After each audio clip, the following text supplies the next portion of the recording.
والدليل الشمس والقمر قوله تعالى أعوذ بالله من الشيطان الرجيم ومن آياته الليل والنهار والشمس والقمر لا تسجدوا للشمس ولا للقمر واسجدوا لله الذي خلقهن إن كنتم إياه تعبدون. Nah, sekarang kita masuk ke dalil yang menyembah, menjadikan sesembahan orang musyrik itu menjadikan matahari dan bulan sebagai sesembahan. Dalilnya surat Al-Fussilat ayat 37. Dilarang tuh, jangan menyembah matahari maupun bulan, tapi sembahlah Allah yang menciptakannya. Dan dialah yang kamu hendak sembah. Allah menjelaskan di dalam Al-Quran berbagai macam bentuk kesyirikan yang dilakukan oleh manusia. Dan ada juga nih yang nyembah matahari, bulan, ya kan? Makanya Rasulullah SAW melarang umatnya melakukan sholat ketika matahari terbit dan ketika matahari tenggelam. Hal ini sebagai salah satu metode untuk menutup jalan dosa. Makanya kalau teman-teman lagi mau sholat syuruk, nggak boleh tuh pas lagi syuruknya persis terus sholat, nggak boleh. Harus digeser 10 menit, 15 menit. Biar apa? Karena di waktu syuruk itu, ketika matahari terbit ya, itu kita dilarang. Nggak boleh sholat sunnah di waktu syuruk. Dan ada juga yang menyembah malaikat. Dalilnya surat Al-Imran ayat 80. Dan tidak wajar pula baginya menyuruhmu menjadikan malaikat dan para nabi sebagai Tuhan. Jadi ini adalah dalil yang menyatakan bahwa nyembah malaikat dan nabi yang memiliki kedudukan tinggi di hadapan Allah SWT termasuk perbuatan syirik dan tidak diizinkan. Ya kan? Dalil yang disembah adalah para nabi, ialah firman Allah SWT pada surat Al-Maidah ayat 116. Dan yaitu firman Allah SWT yang artinya. Dan ingatlah, nih penting nih teman-teman nih, buat kan ada orang-orang yang masih menyembah nabi, ya kan? Nabi Isa AS disembah tuh sama mereka. Padahal Nabi Isa AS nggak ridho.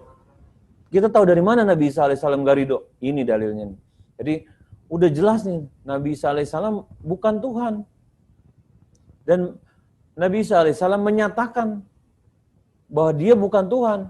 Dan Allah sebutkan dalam Al-Quran agar jadi apa? Petunjuk buat kita. Jadi kalau ada orang Islam yang masih mengakui bahwa orang Kristen itu benar, itu ngawur. Yang percaya, oh semua agama benar, kan baliknya ke Tuhan masing-masing. Enggak, satu-satunya agama yang diridhoi Allah Subhanahu wa taala di muka bumi adalah Islam. Kan masih ada orang Islam yang ngucapin selamat Natal, terus nanti kalau Hindu apalagi, Buddha apa, mereka percaya, oh agama mereka masing-masing, nanti mereka menuju Tuhannya masing-masing. Enggak. Gimana mau tauhid kalau enggak masih yakin sesembahan orang lain itu benar, itu tauhidnya enggak ada. Pertama, kita harus yakin dulu bahwa satu-satunya yang menciptakan dan mengatur semua alam semesta adalah Allah Subhanahu wa taala, dan satu-satunya yang berhak disembah adalah Allah Subhanahu wa taala. Gimana ceritanya kalau misalnya Anda bertauhid, tapi ketika lagi Desember, Natal nih gini-gini, selamat ya, nggak apa-apa nih, toleransi, nggak boleh. Kalau kita bilang, menyatakan, oh iya selamat Natal ya, berarti sama aja kita ridho dan kita yakin bahwa oh ya selamat ya, anak Tuhan telah lahir. Apakah itu yang disebutkan bahwa bertauhid? Enggak. Biar dibilang, oh enggak toleransi, biar dia ketika Idul Fitri, gini loh, kadang mereka gini, ketika Idul Fitri pada nyebutin semua tuh, biar kita sungkan. Enggak usah sungkan, biarin aja, enggak ada urusan. Lakum dinukum waliyadin. Bagimu agamamu, bagiku agamaku. Ya kan? Ini urusan agama, bro. Mau modal toleransi bawa ke akhirat? Enggak. Kalau memang toleransi, pasti sudah ada dalil dari Al-Quran dan hadis yang menyatakan, oh iya sama Nabi Muhammad SAW dibiarin. nggak dibunuh, biarin. Enggak, diperangi tuh. Diperangi. Tapi kita, orang muslim, yang zaman sekarang, kita perang itu kalau ada perintah. Bukannya berarti tetangga kita non-muslim terus kita perangi, kita ajak berantem. Enggak. Kita dakwahin, kita nasehatin, kita ajak menuju agama yang benar. Gitu. Pahalanya besar loh kalau ada mualaf yang masuk Islam karena kita. Ya pasti hidayah dari Allah. Tapi dengan sebab atau ilah dari kita. Ilahnya dari kita, sebabnya. Kejar terus pahala. Orang Islam, kita harus berusaha mencari pahala setiap saat, setiap detik, setiap waktu. Maksimalin. Jangan, udahlah, Anda tadi pagi udah baca 2 ayat, ntar bulan depan baca lagi 2 ayat. Enggak. Anda udah ngapalin tadi pagi 1 ayat, udah nggak usah dimurojaah lagi. Enggak, terus. Memang urusan dunia juga ada porsinya. Tapi porsi dunia nggak sebesar kita ngejar akhirat. Dunia mah sekedar aja sih. Kalau dari pagi kerja udah 14 jam. Habis itu anak, istri, makan, tidur. Terus ibadahnya kapan? Oh ya sesempatnya. Ya nanti di akhirat juga gitu tuh. Sesempatnya aja. Mau bawa pahala sesempatnya itu ke akhirat, berani. Itu mah ngelunjak. Udah tahu hidup buat beribadah. Dan ini bantahan Nabi Isa alaihissalam. Dan ingatlah ketika Allah berfirman, wahai Isa putra Maryam, apakah kamu yang mengatakan kepada manusia, jadikanlah aku dan ibuku sebagai 2 ilah sesembahan yang disembah selain Allah. Tuh. Allah, ini bentuknya pertanyaan. Biar manusia bisa tahu lebih jelas nih. Allah nanya ke Nabi Isa alaihissalam. Apa kamu minta sama manusia? Jadikanlah aku dan ibuku sebagai sesembahan selain Allah. Isa menjawab, Maha suci engkau, tidaklah patut bagiku mengucapkan perkataan yang bukan hakku tuh. Jadi Nabi Isa mengakui bahwa bukan haknya buat disembah. Dan untuk mengatakannya aja nggak berhak, apalagi disembah. Dan jika aku pernah mengatakan, tentulah engkau mengetahui apa yang ada pada diriku dan aku tidak mengetahui apa yang ada pada dirimu. Sesungguhnya engkau maha mengetahui perkara-perkara yang gaib. Jika orang Kristen atau orang agama lain baca ini, orang Kristen ya terutama, dan Allah beri hidayah, bisa masuk Islam tuh. Karena Nabi Isa sendiri yang bantah, enggak, Anda nggak minta disembah, Anda nggak minta ke mereka disembah. Dan ini adalah dalil bahwa menyembah para nabi termasuk perbuatan syirik. Sebagaimana sama persis 11-11 beribadah kepada patung juga termasuk perbuatan syirik, nggak beda. Gitu loh teman-teman. Dan dalil bahwa yang disembah adalah orang-orang soleh yaitu firman Allah. Surat Al-Isra ayat 57. Orang-orang yang mereka seru itu mereka sendiri mencari jalan kepada Allah tuh. Ini maksudnya tuh orang soleh karena orang-orang soleh itu mencari jalan kepada Allah, kepada Rabb mereka. Siapa di antara mereka yang lebih dekat? Nah, orang-orang soleh kan pasti berusaha makin dekat sama Allah, makin dekat sama Allah, mengharapkan rahmatnya, takut sama Allah. Jadi orang-orang yang mereka seru, orang-orang yang mereka sembah maksudnya, mereka adalah orang-orang yang mencari jalan kepada Allah. Jadi maksudnya mereka itu menyembah orang-orang soleh juga. Dan itu termasuk perbuatan syirik. Bagian ulama berpendapat bahwa ayat ini turun kepada orang yang menyembah Isa bin Maryam dan Uzair. Ulama yang lain berpendapat bahwa ayat ini turun kepada orang yang menyembah jin, padahal jin tersebut telah masuk Islam dan beribadah kepada Allah. Nah, ulama berbeda pendapat. Tapi mereka tetap aja orang-orang soleh, ya kan? Jin yang masuk Islam, tuh mereka tuh menyembah tuh orang-orang musyrik yang diperangi oleh Nabi Muhammad SAW. Dan wasilah di sini, karena kita sering dengar kan sehari-hari, wasilah itu melakukan ketaatan yang mendekatkan diri kepada Allah. Bertawasul, nah itu mungkin kita sering dengar kali ya bertawasul. Bertawasul itu maksudnya mengambil wasilah, menjadikan sesuatu wasilah. Tawasul ada yang benar, ada yang salah. Tawasul yang benar itu ada bertawasul kepada Allah dengan nama-namanya, dengan sifatnya Allah Subhanahu wa taala.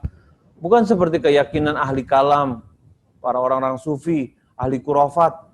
bahwa wasilah itu menjadikan orang soleh atau wali itu yang udah meninggal dunia sebagai perantara.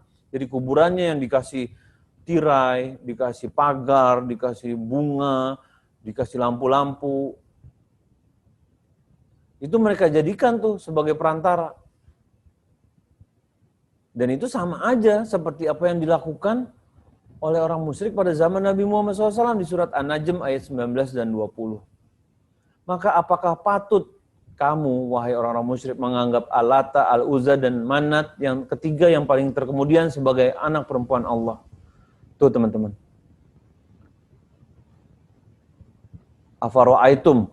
Ini bentuknya nantangin nih. Nanyanya nantang. Apa patut kamu ngambil gitu? Allah udah tahu jawabannya. Ini adalah dalil bahwa yang kita udah belajar kan kemarin kan, Lata, Uzza, Manat, ada yang pohon, ada yang batu, ada yang kuburan. Ini dalil bahwa orang-orang musyrik tuh yang nyembah pohon, batu, dan kuburan tuh zaman dulu sama zaman sekarang ada. Dan afaro'aitum tadi merupakan kalimat tanya mengingkari perbuatan sekaligus sebagai celaan. Dan untuk sebagai mengingatkan, mungkin Lata masih ingat gak? Lata dengan huruf ta tanpa ditasdid, bukan Lata bukan ya, tapi Lata. Jadi nama berhala yang di Taif tuh kemarin kita belajarkan, bentuknya batu besar, diukir, ada tirainya, kayak Ka'bah. Anda tanya, ada nggak kuburan-kuburan yang di Indonesia ada tirainya? Yang pada minta-minta, duduk-duduk di situ. Lalu di sekeliling batu ini ada tanah lapang, udah sama persis lah. Batu ini ada juru kuncinya, ya kan?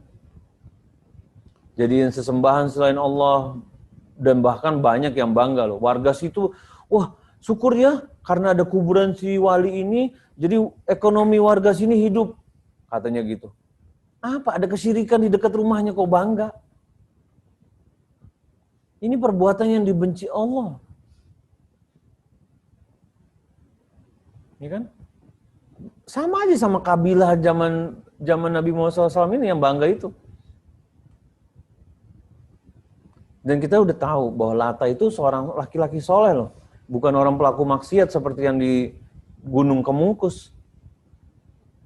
Yang ngasih makanan kepada orang jamaah haji nih si Lata nih. Terus orang yang meninggal, terus dia dikasih di atas kuburan yang dikasih bangunan, kasih tirai, ada juru kuncinya.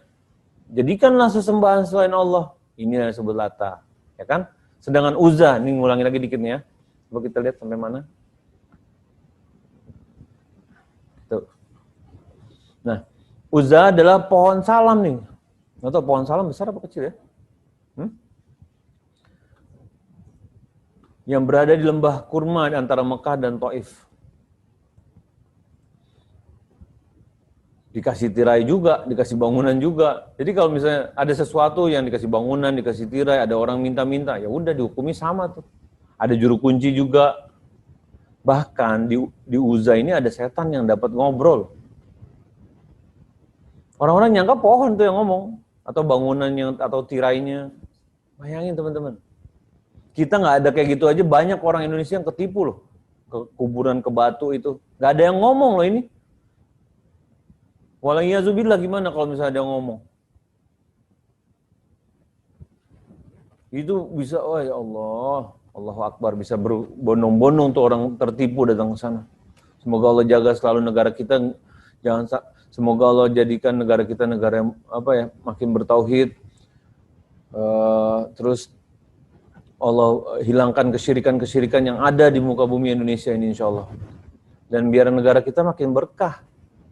Ya wajar aja kalau kita ini negaranya bisa dibilang apa aja yang ditanam numbuh insya Allah. Lautnya banyak, hasilnya, tanahnya subur. Tapi hutang kita banyak juga, ya kan? Terus musibah di mana-mana itu karena nggak ada keberkahan. Gimana mau berkah? Kesyirikan menyebar di mana-mana. Kadang dilindungi atas nama kearifan lokal. Semoga Allah jadikan pemerintah kita dan para aparatnya orang-orang yang bertauhid. Orang-orang yang bisa membasmi kesyirikan. Agar negara kita makin berkah. Insya Allah ya. Kita doain semoga semua kita juga dikasih hidayah. Dan kita jangan cuma nyalain pemimpin. Kita lihat juga introspeksi diri kita. Karena pemimpin itu tergantung yang dipimpin. Kalau yang dipimpin orang yang pelaku kesyirikan, ya wajar aja yang mimpin juga berbuat kesyirikan. Ya kan? Sebagaimana Umar bin Khattab radhiyallahu anhu diwafatkan oleh Allah Subhanahu wa taala. Karena apa? Karena rakyatnya udah mulai nggak benar. Makanya kita harus balik bertauhid lagi nih. Nggak apa-apa, yang sedikit nanti kita sebar ke keluarga, ke teman, nggak apa-apa, bismillah. Semoga kita jadi sebab agar Indonesia menjadi negara yang lebih bertauhid, ya kan? Dan kita bahas yang terakhir, yang dimaksud dengan manat adalah batu besar yang diukir, terletak di pegunungan Qudait yang berada di antara Mekah dan Madinah. Mereka dahulu sering mendatanginya untuk berhaji, bayangin, dan menjadikan sesembahan selain Allah. Orang-orang musyrik ini, teman-teman, menamai sesembahan mereka dengan nama-nama yang bagus, yang diambil dari nama-nama Allah, yaitu, ya kan, Ilah, ya kan, Lata, terus Aziz, ya kan, terus Manan, itu nama-nama bagus. Anda tanya deh, nama-nama yang di sini juga bagus-bagus namanya. Gak usah disebutin lah, nanti panjang urusannya. Pokoknya teman-teman tahu lah. Ya, alhamdulillah untuk malam ini kita sampai di pembahasan nama-nama berhala yang disembah oleh orang musyrik di zaman Nabi Muhammad SAW, yang diperangi oleh Nabi Muhammad SAW. Dan tidak bisa dipungkiri bahwa biar udah 2020 atau 1441 Hijriah, ya, udah 1440 tahun kurang lebih semenjak Islam, Nabi Muhammad SAW hijrah, kesyirikan ini masih ada. Dan semoga Allah jaga kita semua. Jadi teman-teman yang dirahmati Allah Subhanahu wa taala, jadikan belajar kita ini sebagai wasilah atau sebab kita menjadi orang yang lebih bertauhid. Karena kita belajar, kalau nggak diamalin ya sia-sia. Kalau kita belajar, kita tahu sedikit, kita sampaikan ke orang-orang yang berbuat syirik. Karena syirik ini ngeri bro, nggak main-main.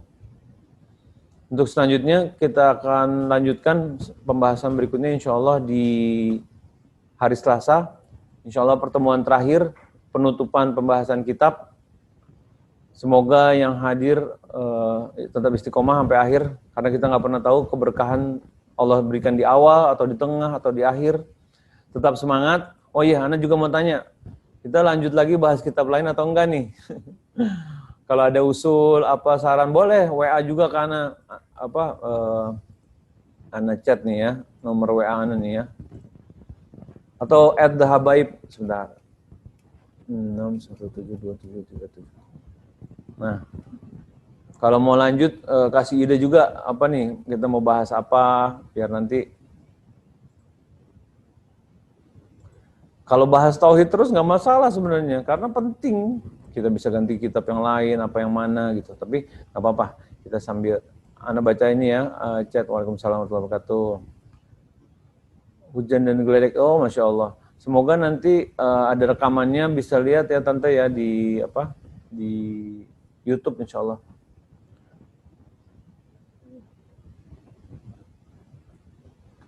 Masya Allah.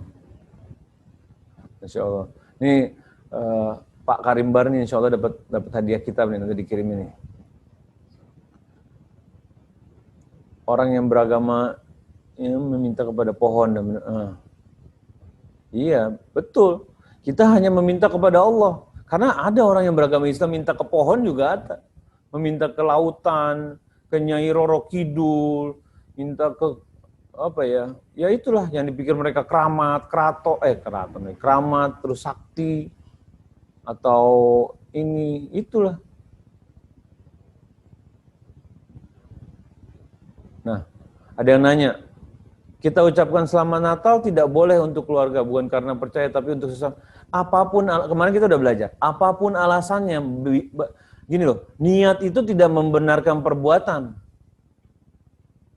Jadi kalau kita mengucapkan selamat Natal, berarti kita ridho tuh.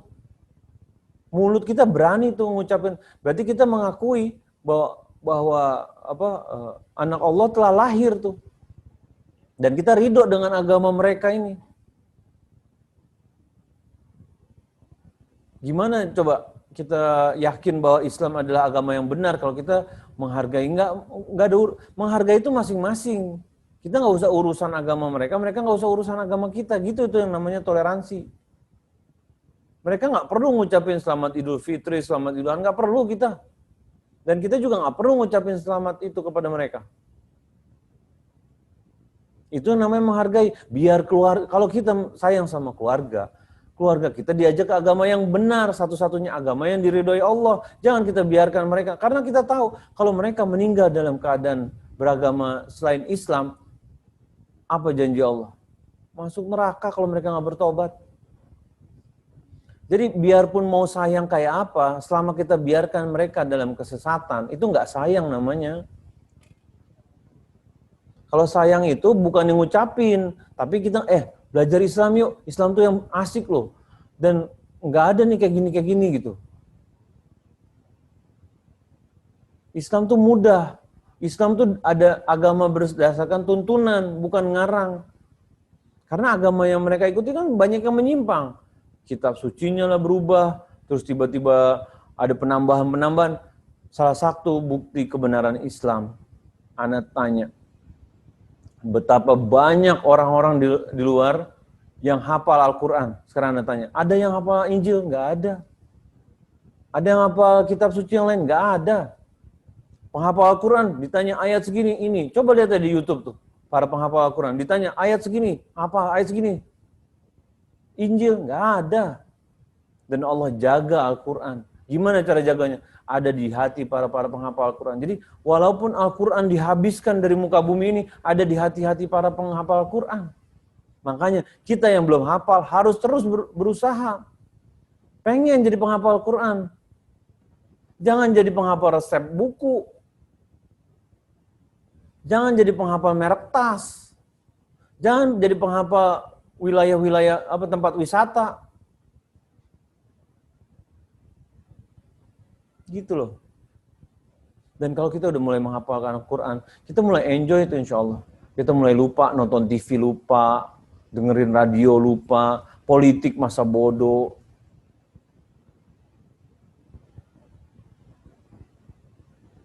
Tapi kalau kita masih sibuk sama hal-hal yang nggak penting, ya introspeksi lah. Semoga Allah berikan kemudahannya.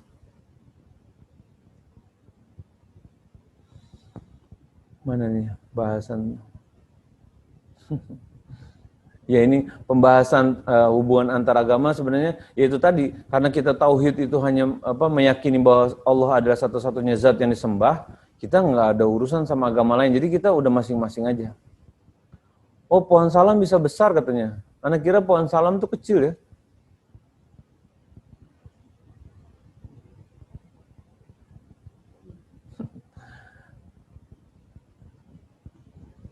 Nah,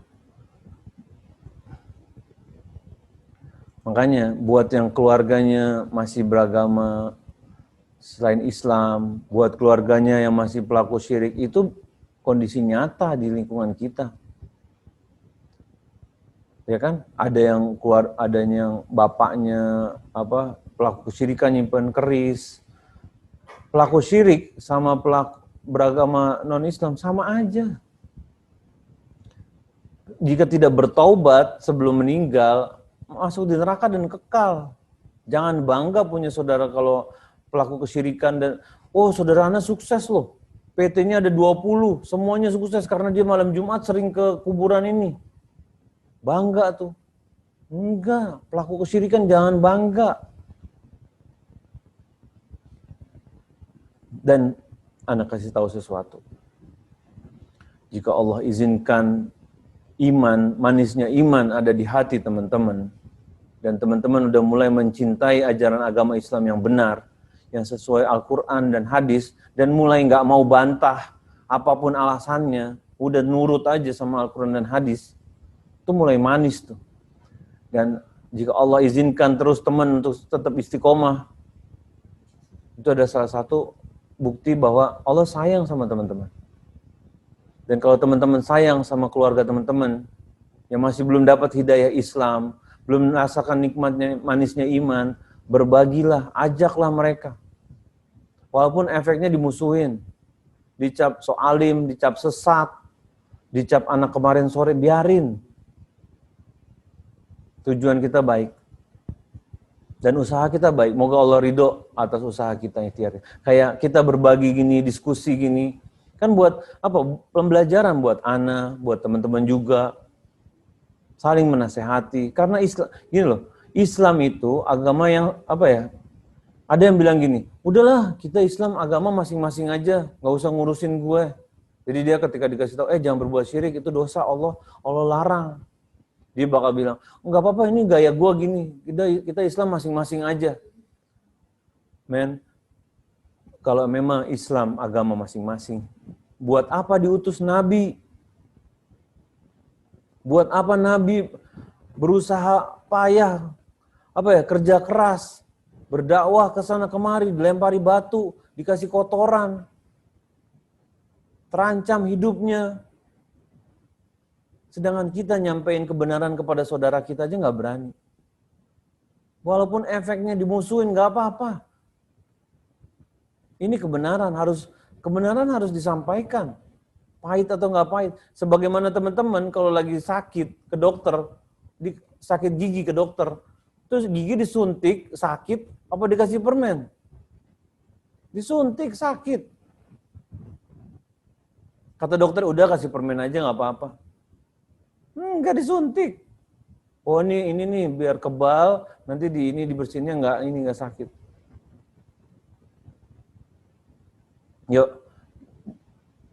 jangan tanya jangan tanya Islam udah bermanfaat apa buat diri ana, tapi tanya sama diri masing-masing. Kita ini udah bermanfaat belum buat agama kita? Apa yang udah ana kerjakan buat agama Islam ini? Dan bagi yang udah belajar, terus sampein juga, nggak apa-apa, nggak usah takut. Dan Islam ini agama yang sempurna. Teman-teman kalau gini deh, anak kasih contoh gini. Kalau kita nih jualan, barangnya tuh paling terbaik gitu, misalnya teman-teman jualan. Pede nggak? Pede. Yang lain nggak ada tandingannya. Begitu juga dengan Islam. Kalau kita dakwah, kita tahu nih Islam agama terbaik di muka bumi. Pede dan gampang harusnya. Kitanya aja yang harus mentalnya agak dirubah sedikit. Ya semoga sekian yang bisa disampaikan untuk malam ini. Semoga bermanfaat dan semoga Allah terus memberikan rahmat kepada kita dan menjaga teman-teman dari pandemi corona ini. Bagi yang sedang diuji sama Allah dengan terkena pandemi, terkena COVID-19, semoga Allah menjadikan kesabaran. Dan bagi yang lagi lockdown atau isolasi dan nggak bisa kemana-mana, perbanyaklah membaca Al-Quran, membaca tafsir, belajar agama. Jangan malah handphonean, Facebookan, bongkar Mercy, mobil dinaikin, Mercy-nya dicek, Mercy udah tua masih diperiksa lagi, mau sampai kapan? Mendingan belajar agama, belajar lagi, terus lagi, tambah lagi, dan rasakan manisnya iman insya Allah. Semoga Allah selalu berikan manisnya iman kepada kita semua, dan semoga Allah selalu jaga kita dalam di jalannya insya Allah. Kita tutup dengan pembacaan doa kafaratul majlis. Subhanakallah wa bihamdika asyhadu an la ilaha illa anta. Assalamualaikum warahmatullahi wabarakatuh. Jangan lupa ketemu lagi ya insya Allah hari Selasa penutupan kitab insya Allah.